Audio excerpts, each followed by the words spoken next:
Sir फिर असम वाला phase sir was pretty challenging sir जब असम वाले फेज में ये था ना, क्योंकि हमें शुरू करना था अभी नया चैप्टर, और Assam you know how it is, Yes. आप तो असम से ही हैं, तो वहाँ की इंफॉर्मेशन इंटेलिजेंस गेन करना ना टाइम लगता है, और एरिया बहुत बड़ा है और यूनिटें वहाँ पे बहुत कम है, तो हमें एक तो लोकल बंदे चाहिए थे, तो आप आए उस समय, कुछ इन्फॉर्मेशन भी आप लेके आए वहाँ से, लैंग्वेज की एक्सपर्टाइज वगैरह है, आपने भी कुछ अच्छे अच्छे ऑपरेशन वहाँ पे किए। आते आते कुछ किया सर। हाँ, मेरे को एक दिन आके बोले कि मेरे पास इन्फॉर्मेशन है, तो मैंने कहा क्या करना है, तो कहते सर पैसे चाहिए। मैंने कितने पैसे? 25,000। मैंने कहा ले जा। आपको याद भी है सर?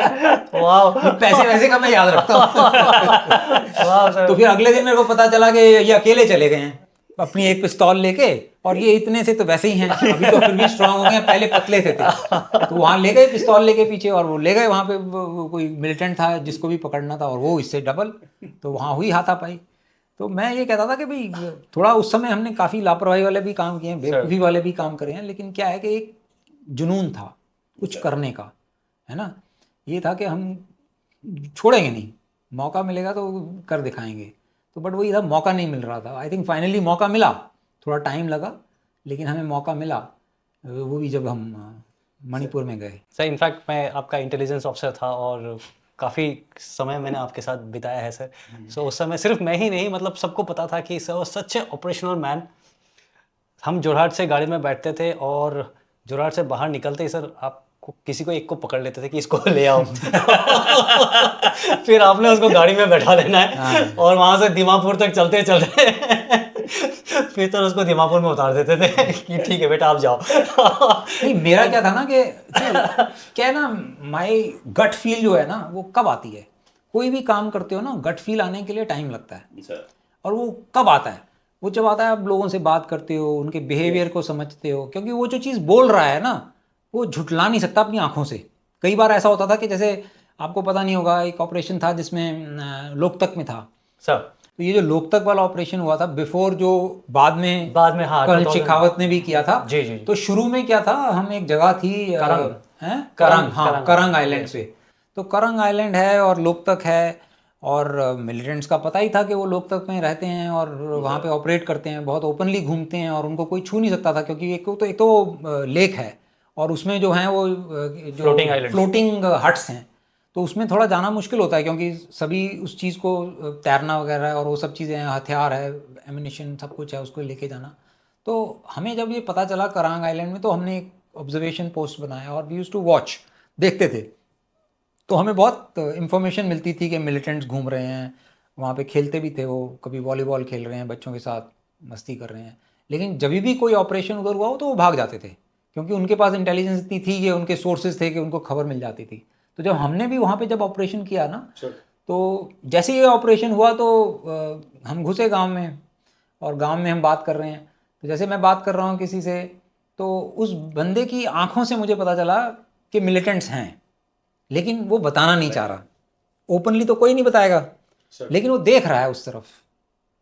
जब आप उसको देखते हो, बात करते हो, आपको ये जरूर पता चल जाता है कि क्या वो सच बोल रहा है, क्या ये झूठ बोल रहा है, या उसकी आंखों में कुछ ऐसा है जिसको आप समझ सकते हो। तो वो ऐसे ऐसे कुछ देख रहा था, ऐसे ऐसे देख रहा था। तो मैंने कहा ये कुछ शक है, तो मैंने इसको पूनिया को बोला।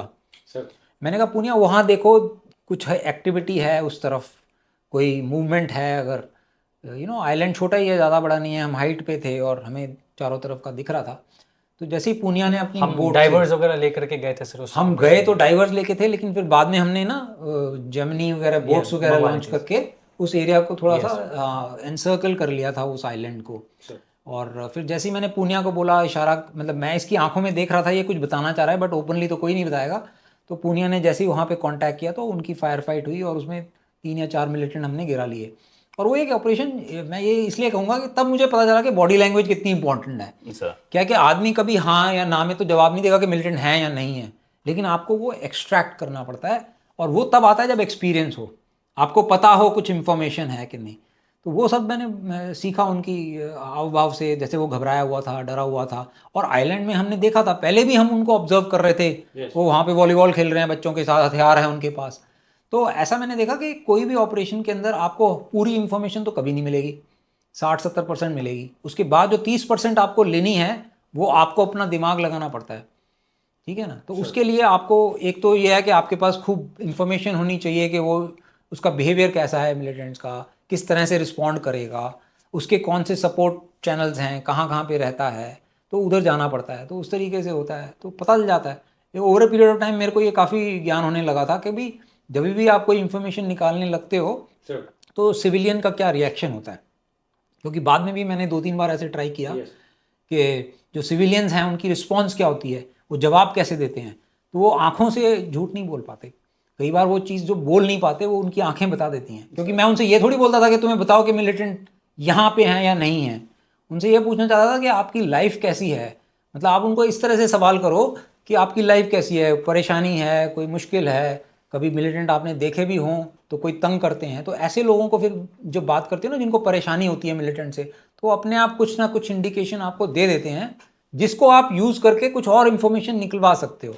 क्योंकि ये जो लड़ाई है ना, ये आप एक दूसरे को मार के नहीं जीत सकते, इसको आपको इन्फॉर्मेशन से ही जीतना है। और over a period of time आपको इतनी इन्फॉर्मेशन मिल जाती है कि आपके अंदर कॉन्फिडेंस आता है कि भाई वो इस इलाके में अगर आएंगे तो उनको यकीनन तौर पे हताहत होना पड़ेगा या उनकी कैजुअलिटी होंगी।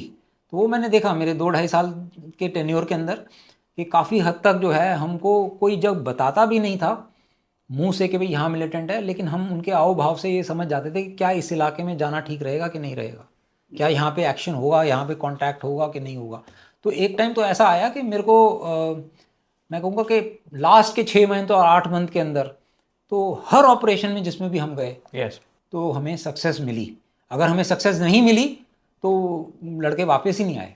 लड़के कहते कि सर हम यहीं रहेंगे जब तक हमें सक्सेस नहीं मिलती। मतलब मेरे को भी ये लगता था कि यार तुम खाना पीना या कुछ चाहिए तो बताओ। कहते नहीं सर हम मैनेज कर लेंगे, आप चिंता मत करो, जब तक हमें सक्सेस नहीं मिलेगी हम वापस नहीं आएंगे। बिकॉज उनके अंदर कॉन्फिडेंस इतना आ गया।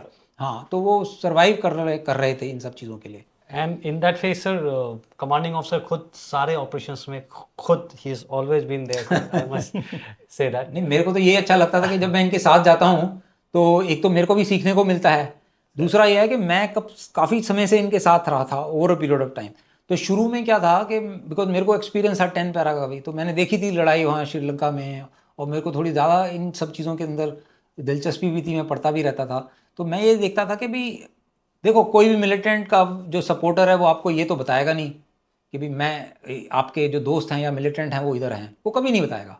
लेकिन आपको उसकी बॉडी लैंग्वेज को पढ़ना पड़ेगा, और वो बॉडी लैंग्वेज को हम पढ़ते थे। जब हम उनसे सवाल ऐसे पूछते थे तो उनके जो बॉडी लैंग्वेज के जो I would say small small tips होती थी उसको देख के हम जो है रूल आउट करते थे कि यहाँ जाना चाहिए, यहाँ जाना चाहिए। और कई बार क्या मेरे को लगता है कि लेटर पार्ट ऑफ द जो मेरा कमांड था उसमें हमें 70-80% जो है सक्सेस मिली, इसी कारण से कि हम उनको पढ़ सकते थे, उनके माइंड को पढ़ सकते थे। और ऐसा है कि मिलिटेंसी से कोई खुश नहीं था। ये सिर्फ कहने की बात है कि मिलिटेंट जो हैं वो आप सब लोगों को और जो लोकल लोगों हैं उनके लिए कुछ करते हैं, वो सिर्फ सेल्फिश होते हैं, अपने खुद के लिए वो देखते हैं, और उसके लिए वो किसी की जान ले लें, कुछ भी ले लें, मार दें, चोरी कर लें, वो सब उनके लिए अलाउड होता है। इसलिए लोग जो हैं उनसे परेशान हो जाते हैं कुछ समय के बाद। ऐसा कुछ नहीं है कि मिलिटेंट्स को वो वहाँ पे पूछते हैं, लेकिन ये देखते हैं कि भाई क्या हमारी फ़ौज अगर स्ट्रांग है तो इसको बताने का कुछ फ़ायदा है। और कोई डायरेक्टली नहीं आपको बताएगा कि वहाँ जाओ उस घर के अंदर मिलिटेंट बैठे हुए हैं, ऐसा तो कोई मतलब बताने वाला है भी नहीं, क्योंकि वो घर में एक जगह थोड़ी रहेगा, वो तो मूव करता रहेगा। तो आपको इस इंटेलिजेंस को या इन्फॉर्मेशन को यूज़ करना है, किस तरीके से यूज़ करना है। अच्छा, इस घर में रहते हैं तो उनका आने जाने का रास्ता कहाँ है, अगर आने जाने का रास्ता पता चल जाता है तो ये पता करो कि उसका दोस्त कौन है, अगर उसका दोस्त है तो उसको मिलेगा। Over a period of time जो है आपका नेटवर्क बनेगा। Over a period of time अगर आप उसको दोस्त को किसी तरीके से सब्जुगेट कर सकते हो या उसको इन्फ्लुएंस कर सकते हो तो हो सकता है कि आपको ज़्यादा मिल सकें। बिकॉज वो अगर आपको रेडीमेड इन्फॉर्मेशन दे रहा है कि आज आ रहे हैं, जो कभी नहीं कोई बताएगा, बहुत मुश्किल है। तो आपको अपना खुद का इंटेलिजेंस यूज़ करना है, और इस तरीके से प्लानिंग और प्रिपरेशन होनी चाहिए कि आप जो है उस इलाके के अंदर नज़र रख सको और टाइम सही समय पे आप उसको स्ट्राइक कर सको। तो वही जो है हमने किया, और over a period of time, not के एक दिन में हो जाता है, काफ़ी समय लगा हमें। कम से कम जब हम मणिपुर में गए शुरू में काफ़ी कॉन्टैक्ट्स वगैरह भी हो रहे थे, लेकिन बाद में जाके एक ऐसा समय भी आया कि जो भी पार्टी जाती थी उसका हमेशा कॉन्टैक्ट होता था और हमेशा सक्सेस लेके आते थे। तो वो चीज़ जो है मुझे बहुत अच्छी लगी कि सब लोग जो है सीख गए हैं। एक तो फायर कंट्रोल बहुत अच्छा हो गया था। पहले तो हम जैसे बेतहाशा फायर करते थे, लेकिन फिर बाद में इनको जब बताया गया कि इतनी ज़्यादा गोली चलाने की ज़रूरत नहीं है, तो मैं आवाज़ से पहचान लेता था कि ये गोली किसकी चली है, मेरी चली है या मिलिटेंट की चली है। क्योंकि वो एक दो राउंड अगर फायर कर रहे हैं, डबल टैप कर रहे हैं, तो वो मेरे बंदे हैं। तो यहाँ तक कि मैं जब इवन कश्मीर में भी जब हम थे, Sure. तो 2-3 बार ऐसा इंस्टेंस हुआ, मैं ब्रिगेड कमांडर के साथ बैठा हुआ हूँ और कांटेक्ट चल रहा है, और ब्रिगेड कमांडर बोल रहा है यार फायर फाइट हो रही है। तो मैंने कहा हाँ सर हो रही है। तो कहते क्या है तुम्हारा क्या? मैंने कहा सर कुछ नहीं होगा, अभी हमारे बंदे मार रहे हैं तो हमें सक्सेस मिलेगी पक्का।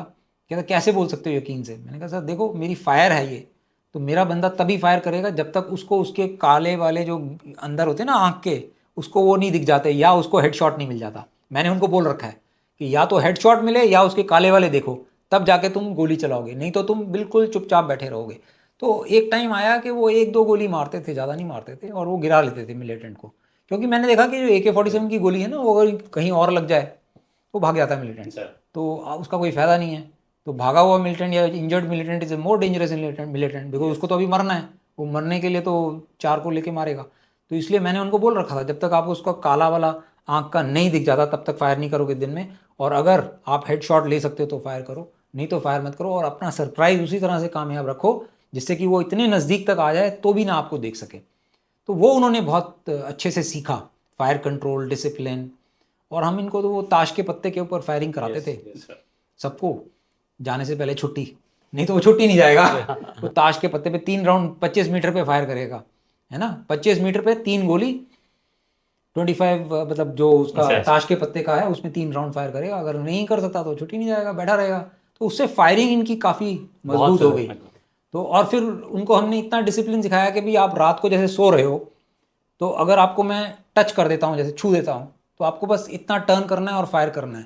टारगेट मैं इल्यूमिनेट करेगा, लेकिन बस मेरे इतने टच करने में विदिन 3 सेकेंड आपकी 3 गोली निकल जानी चाहिए। तो वो जो चीज़ थी ना, जो एक रिएक्शन होता है, रिएक्शन नेचुरल, हाँ, आपको कुछ करने की ज़रूरत नहीं है, आपको बोलने की भी ज़रूरत नहीं है, सिर्फ आपने उसको टच किया, उसने पोजीशन ली और 3 सेकंड के अंदर 3 गोली 3 सेंटीमीटर में इतनी मार ली। मतलब कार्ड होता है ताश के पत्ते का, तो उसमें 3 गोली उसने निकाल ली 25 मीटर से। अगर वो इतना कर लेता है ना, तो इसका मतलब ऑपरेशन में ना वो हावी हो जाएगा दुश्मन पे, बिकॉज दुश्मन उससे पहले फायर करे, वो पहले फायर कर लेगा, क्योंकि वो उसकी जैसे कह रहे मसल मेमोरी में आ गया। तो वो बहुत ज़रूरी था। जब वो हो गया तो फिर नेक्स्ट इज इंटेलिजेंस, खबर। अगर आपको खबर आ रही है कि मिलिटेंट यहाँ पे हैं, आपकी फायरिंग डिसिप्लिन और कंट्रोल बहुत अच्छा है, तो आपको उस टारगेट तक पहुँचना है सरप्राइज खोए बिना। तो ये ऐसे कर करके हमने 3-3, 4-4 स्टेजेस में ऐसी स्ट्रेटजी तैयार करी कि जब भी हम जाते थे ऑपरेशन में, तो मतलब टच वुड हमेशा हमें सक्सेस मिलती थी, और हमेशा ही हमारे आदमी जो हैं उनको मार सकते थे।